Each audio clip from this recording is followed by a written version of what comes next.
by introducing 7 articles of impeachment, accusing the president of obstructing justice, abuse of power, bribery, and corruption. Watch. Donald Trump has already done real damage to our democracy, but defying a unanimous 9-0 Supreme Court ruling, that has to be the final straw. It's time we impeach Donald J. Trump. Joining me now is Wisconsin Congressman Scott Fitzgerald. Congressman, thanks so much for being here. Give us your assessment and reaction to what you just heard and the assessment of the president's first 100 days. Yeah, Maria, good to be with you. Yeah, it looks like leader Hakeem Jeffries lost control of one of his members, right? The 7 articles that Shri rolled out, who I don't know that he's taken very seriously here in the House.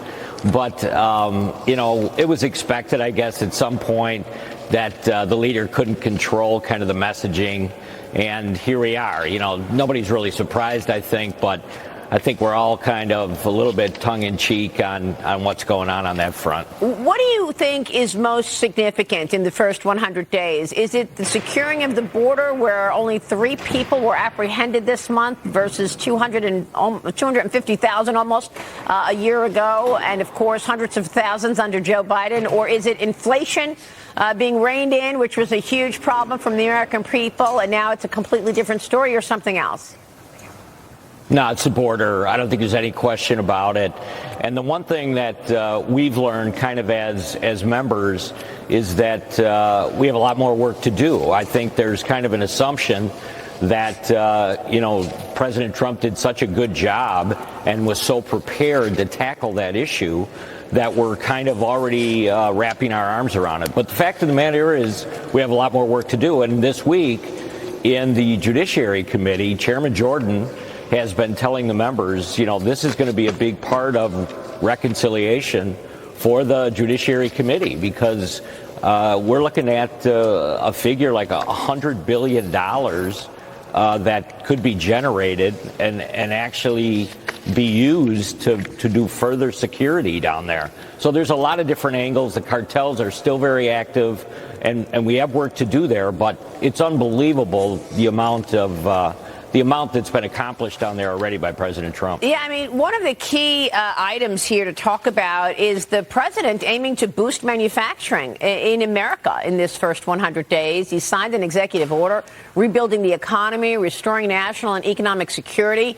Congressman, Meta is now reportedly planning to build a $1 billion data center project in your state.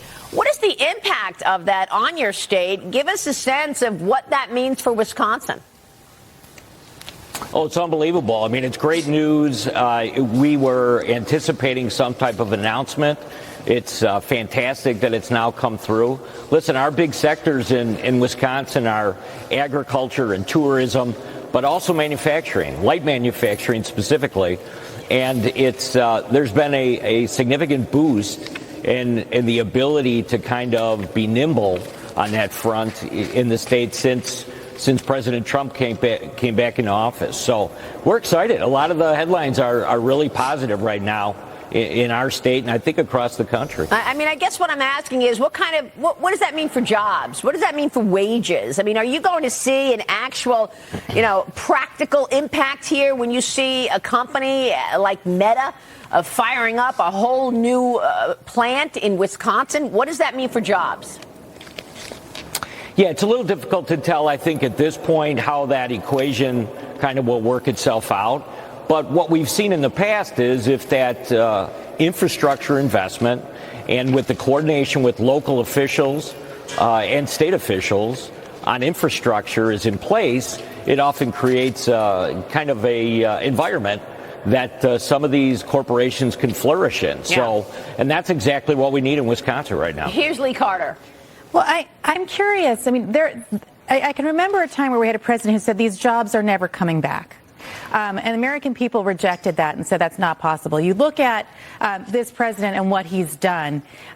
in a short order, we're seeing announcement after announcement. You've got Meta making the announcement.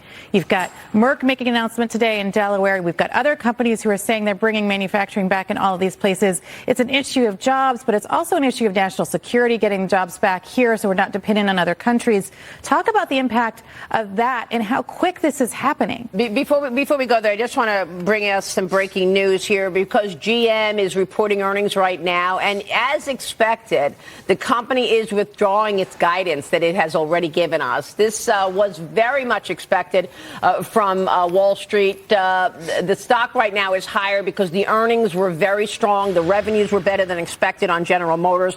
But the key here is that GM is telling folks not to rely on prior guidance and that it will update when the company has more information around tariffs. I bring this up, Lee, because most people were expecting a strong quarter from General Motors. That's what we're getting right now. But the CFO says don't rely on the prior guidance. They are pretty much withdrawing guidance, Mark. This is what we expected them to do because they don't have the clarity that they need to give us guidance for the rest of the year.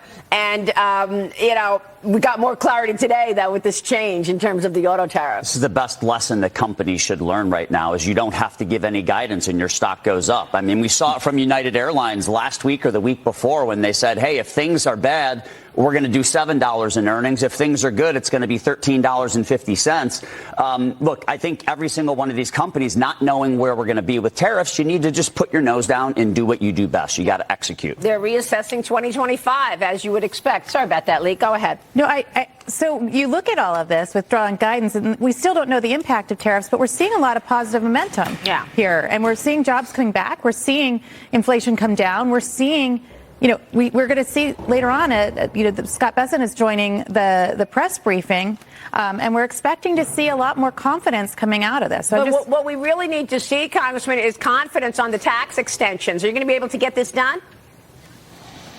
Yeah, Chairman Smith has been working hard on that front. I'll just say on the tariff front, there's a lot of us that were around in 2020 when some of these corporations had kind of weathered that storm already.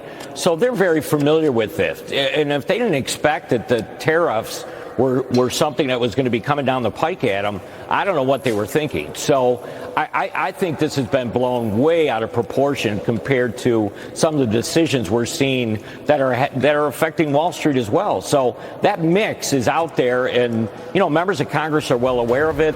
We're talking to constituents on a lot of different fronts on that issue. Let me point out that the markets are now at the highs of the morning. Dow Industrial's up 140. Congressman, thanks very much for weighing in this morning. We're watching your work, sir. We appreciate it. Congressman Scott Fitzgerald, stay with us. We'll be right back.